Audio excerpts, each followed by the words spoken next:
Hello, everyone. Welcome back. My name is Jeff Mendelson, and this is the One Big Tip podcast.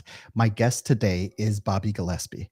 Bobby is a brand growth consultant, author of the book Build Your Brand Like You Give a Shit, and founder and principal of Proper Design, a Baltimore-based B2B brand growth agency built on the gritty work ethic and innovative ideas that deliver unmatched results.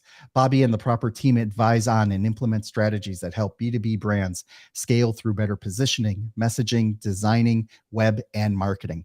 They measure ultimate success by enabling and empower their clients to succeed without them. So I really love this mission statement. We're going to dive into it a little bit later. Bobby, thank you so much for joining me and welcome to the show. It is a pleasure. Thank you, Jeff. So I'm really interested, first of all, about learning a little bit more about your book, but more importantly, tell us a little bit about who you are and what makes you so amazing. Well, flattery gets you everywhere. My name is Bobby Gillespie, and like you said, I am the principal and founder of Proper. Originally from West Philly, but I've been living in Baltimore for about the last 15 years. What makes us all? I think what makes us awesome is the confidence we have to be ourselves and just keep it real, and really just give up any gimmicks that, growth hacks and gimmicks we find to be something that really permeate the business world. And we want to give people the permission to ignore those and do what's best for their brand and what's best for their customer. One of the interesting things about growth hacks is that they're, by definition, they're temporary. They may not always work. They can be poorly executed as opposed to a well thought out, marketing strategy. What would you say are some of the differences or some of the more crazy things that you've seen that where a growth hack does not work, but your agency was able to step in and make, and turn things around and make it a lot better for their companies? Well, the growth hack just really is the motivation to do it is just because they think they're going to get instant results. And anybody who knows anything about marketing and building brands is they know it's a long game. It's a game that never ends, in fact. And they're just trying to use as little resources as possible to get significant outcomes and hit big goals, but they don't want to invest in doing it the right way, something that's sustainable and scalable. So, we see that, the narratives that are out there, hey, this person had overnight success, or this person, pulled themselves up by their bootstraps and was able to get these killer results or grow this billion dollar business during a recession, which is it's all basically lies. That stuff doesn't happen. There's significant input and effort that you don't really see. There's significant groundwork that was laid before. There's all this information and knowledge that was transferred from people that came before us. So all those overnight success, growth hack stuff is just, it's smoke and mirrors. And when you get down to it, what really is going to make a difference is really leading with authenticity, keeping it real, because really the outcomes come because your customers want relationships. They want to appreciate your purpose, what you're trying to accomplish, why you're trying to accomplish it, who you're serving. And if they feel that what you're doing aligns with what they believe is the right way to do things, then you're going to attract the right customer. And as long as you're broadcasting that in a consistent fashion, then you're going to just really attract the right people and repel the wrong ones. So when you do have conversations with your potential customers, they're fruitful conversations because they're with the right people who've already self-selected that, hey, you might be the service provider or the product that I'm looking for. I love how you picked up on the authenticity part, because that really seems to be, one of the driving narratives as we're looking into these different channels that we have for advertising and getting the word out, right? So specifically, like a couple of years ago, Facebook and Facebook pages were all the rage. Now, if you want to get some really good traction, maybe you'll create a Facebook group that identifies along the lines of your ideal audience. And more recently, we have Instagram and TikTok duking it out with these different ways that we can create videos to show ourselves off, to show off our brands, to show off our knowledge, things like that. How do you? So, like, let me actually rephrase this then. When you start working with a company, how do you get them to articulate their authentic self as opposed to some marketing line or some marketing mission that they'll initially start out your meeting with? How do you get them to break down whatever preconceived notion they had before, and get them to articulate that, no, this is how we're going to be authentic, and this is how we're going to touch our customers in the marketplace? Well, the first thing I do is get them to commit to really a simplicity mindset. So, one of our favorite quotes is, when you are your authentic self, you have no competition because no one can compete with you on being you. So when you think about that, who are you, right? And like break it down into, the core elements that make the foundation of your brand. Because the way I get them to buy into that is like, listen, like when you're not there to make a decision, your team needs to know what the right decision to make is. And how do you do that? It might be in some of the leadership, the founder, CEO, and the information might be in their head. But we need to make it something that's really practical and tangible and something that's actionable. So like when incredibly important decisions or day-to-day decisions need to be made, someone's making those decisions. And if not everybody's on the same page as to what's best for the brand and your future customer, then they're going to be making decisions based on their personal preference or what's easier for them. So it's not necessarily helping the brand, it's probably hurting it. So the way we break that down is to what is the core foundation of a brand? Well, it starts with your core values, and whatever you want to call them, the pillars of your brand, your values, they're the non-negotiable aspects of your brand. So whether you started a company or you start a new company, you tear it down, you rebrand, your core values are going to be the same, because those in essence are the things that you would literally go out the street and fight for. The most important things to you. So when you have your core values clearly identified, and they're not just like integrity, but it's we do the right thing because of X, Y, and Z, and that makes it actionable. So you're making decisions on hiring people that share your values, that appreciate your values. You're engaging with customers that share the same values. You're talking to people that are vendors and things like that. You want to work with people that share your values, so you get along and you effortlessly can communicate and compete on what's most important to you. The next aspect of that foundation is your brand message. So basically what you do for whom, right? Just keep it as simple as possible, and then you can build it out from there. Your brand message isn't your tagline, your slogan, your marketing jingle, nothing like that. It's the connection that we want people to feel with our brand, right? It's that emotion. It's that feedback we want to hear from people. The last aspect that brings it all together, to put the parameters around what's appropriate for the brand, is your brand personality, tone of voice, and personality.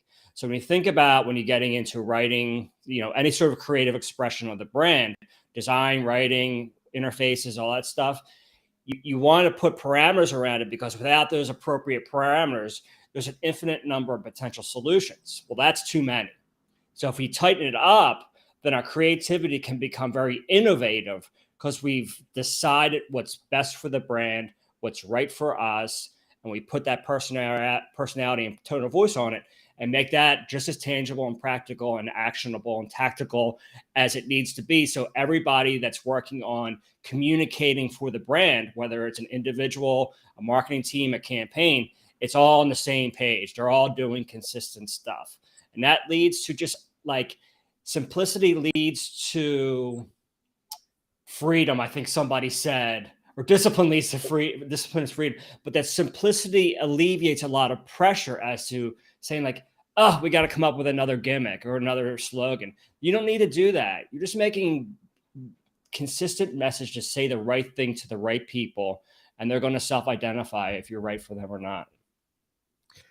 What's really interesting about what you're talking about is even when you have companies that sell multiple products, not just one product, right? So I think the big elephant in the room would be Apple. All of Apple's products can fit on one little table, right? And what happens is that they were very successful, especially in the beginning, of being able to identify who that avatar is, implement the cool factor, increase the desirability of their product and what they stand for, and that's why everyone uses them today. Not only that, they're insanely great products, right? I mean, they just work, right? Then when you they're have sexy, right? They look good. Yeah, they look good. They're in every movie. Yeah, I'd be surprised. Soon we make it into a Star Wars episode. Like seriously, they're that good. Yeah. But what's interesting is that when you start branching out in other types of products, like one of the other examples that comes to mind for me is Starbucks. Now, Starbucks doesn't just sell coffee; they also sell food. They also sell merchandise. They also sell this lifestyle and this identity of the type of people that come in and and purchase their products.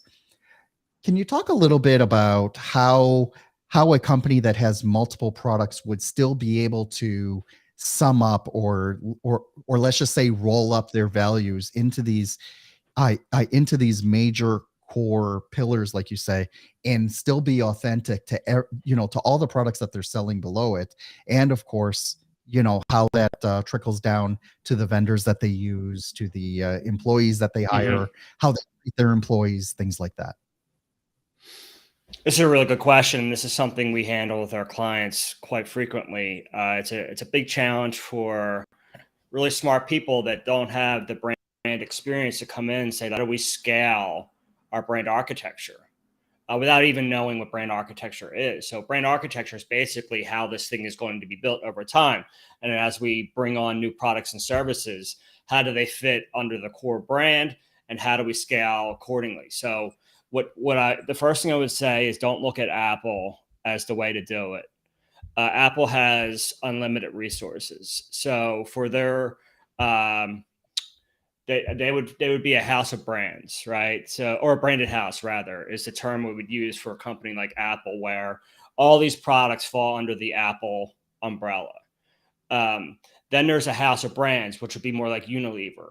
So there's Unilever, and then all the brands that fall within their portfolio are individual. So if we're going to talk about, a SaaS company,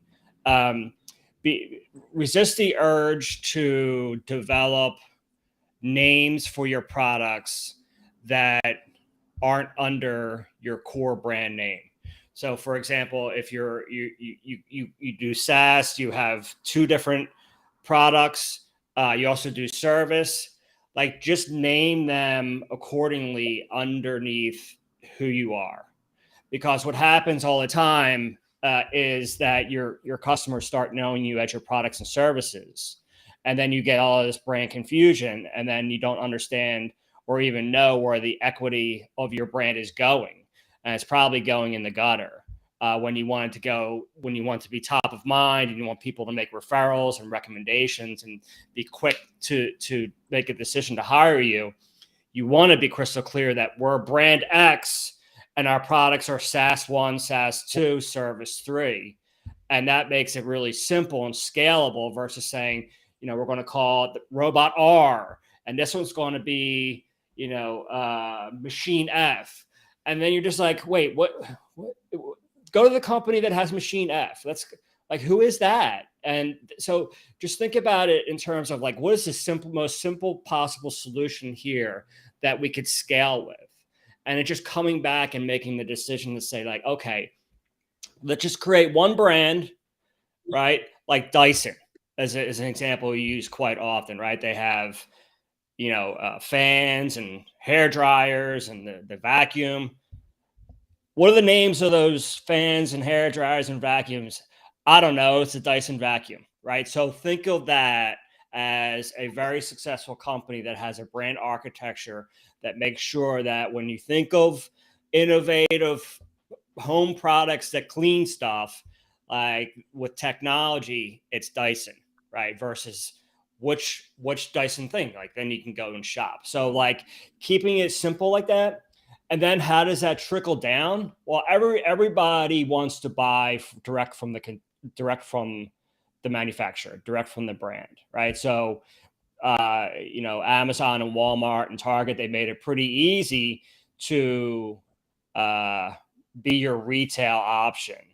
But brands are definitely looking to sell directly to the consumer. Consumers are looking to buy directly from the brand. So at least when you create your sales strategy, um, make the hard decision whether you want to make a quick buck with Amazon and Target and Walmart, or you want to sell direct to consumer and take a little bit more time in building out your brand and building your awareness. I've had someone on this show a couple of weeks ago where we talked about Amazon being being a very small business friendly distribution channel for their services. And one of the things that bothered me about that whole statement is that, for a long time, people were like, no, Amazon is destroying everything. They're infiltrating everyone's home. They got all this tech that's, between the Alexa and that robot thing that goes around and vacuums, they're going to be everywhere. Right. And what happened was, there's a famous case study in Harvard Business Review about how Toys R Us actually lost their business because they started pushing they started using Amazon as a distribution channel to sell their toys. And basically what happened was, at that time, they actually taught their public that they can then go to Amazon and buy the same thing instead of going to their brick and mortar store. Well, guess what? People stopped going to their brick and mortar store. And how many Toys R Us's do you see more in the United States? Now, that was 10, 15 years ago already, right? And now what you have is, just about everyone is on there, and there's so much cross pollination, going on with all these different channels. For example, with Target or Walmart, there are many things that like when you try to buy on their website, it's not even in the Walmart store. It's not even fulfilled by them. They're just facilitating that very much like an Amazon in order to get that. So they're really trying to siphon away, some of those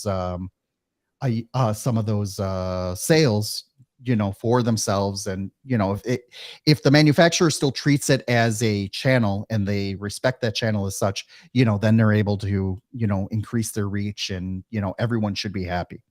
My question here is, how do you help companies figure out then which channels would be advantageous for selling their wares and which ones would be more like, no, that's not really a good fit. You could be diluting the brand by putting it on Amazon or making it available on the Walmart site.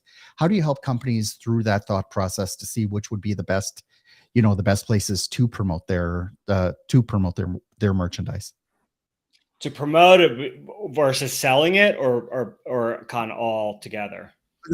All together. Direct to consumer, whether you're a retail brand and you're kind of rebranding and repositioning and re-strategizing, or if you're a new brand, direct to consumer is the way to go. Like you said, like these big retailers are marketplaces.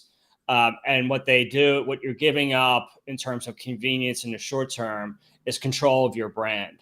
So we worked with a consumer brand a couple of years ago, took them through a very strategic process. And what we do in terms of like understanding their situation and how it can align with their business goals is just mapping out their customer using an empathy mapping processes that IBM developed years ago when they're creating, the first GUIs on fax machines back in the day.